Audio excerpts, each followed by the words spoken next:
Il se passe plein de choses dans l'actualité sportive ce vendredi après-midi, notamment du côté de Marseille, où l'info est tombée il y a quelques minutes. Jorge Sampaoli n'est plus l'entraîneur de l'Olympique de Marseille. C'est arrivé comme ça, d'un coup. Ça a même surpris Morgan Mori. Mais non, il est là. Il va nous dire tout de cette info qui surprend tout le monde. Salut Morgan. Bonjour l'équipe, bonjour à tous. Bon, alors c'est officiel. Il y a plus à discuter. Voilà, il ne sera pas l'entraîneur de l'OM pour la reprise de la saison. Oui, c'est terminé. Jorge Sampaoli, 62 ans, a présenté sa démission ce matin. L'Olympique de Marseille vient de se fendre dans le communiqué. Je vous en lis quelques lignes.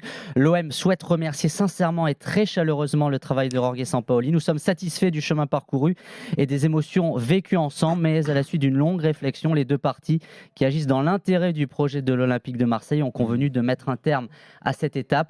Pourquoi, alors que Sampaoli a placé l'OM à la deuxième place de la Ligue 1, l'a qualifié pour la Ligue des Champions, que l'entraînement venait de reprendre il y a 2 jours? Eh bien, c'est une réunion entre Jorge Sampaoli et Pablo Longoria, le président délégué cette semaine.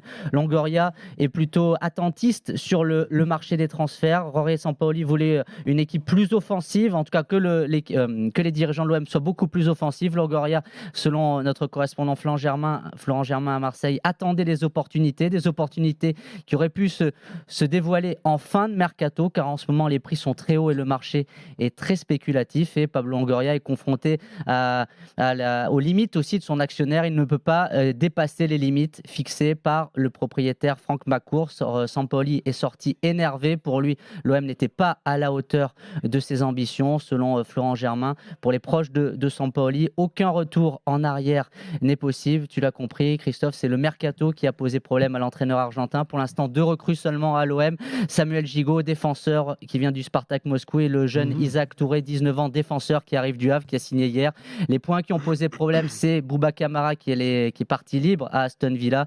L'OM est en train d'essayer de garder William Saliba, a raté Axel Witsel qui a préféré l'Atlético de Madrid. Voilà, Jorge Sampaoli qui marche un peu plus dans les pas de son mentor, Marcelo Bielsa, qui avait démissionné après une seule journée en Ligue 1 en 2015. Sampaoli, sur ses 5 derniers contrats, il est à chaque fois resté moins de 2 ans, et donc 2 jours après la reprise de l'entraînement, l'OM se retrouve le bec dans l'eau. Pas de coach. Une conférence de presse de Pablo Longoria est prévue aujourd'hui à 17h. Oui, on n'a pas encore de piste pour un successeur éventuel à Non. Sampaoli. Il n'y a pas de noms qui sont sortis du chapeau. C'est assez soudain.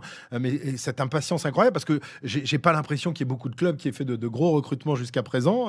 Le mercato se déride souvent en fin de période. Et là, bah voilà, plus d'entraîneurs à l'Olympique de Marseille.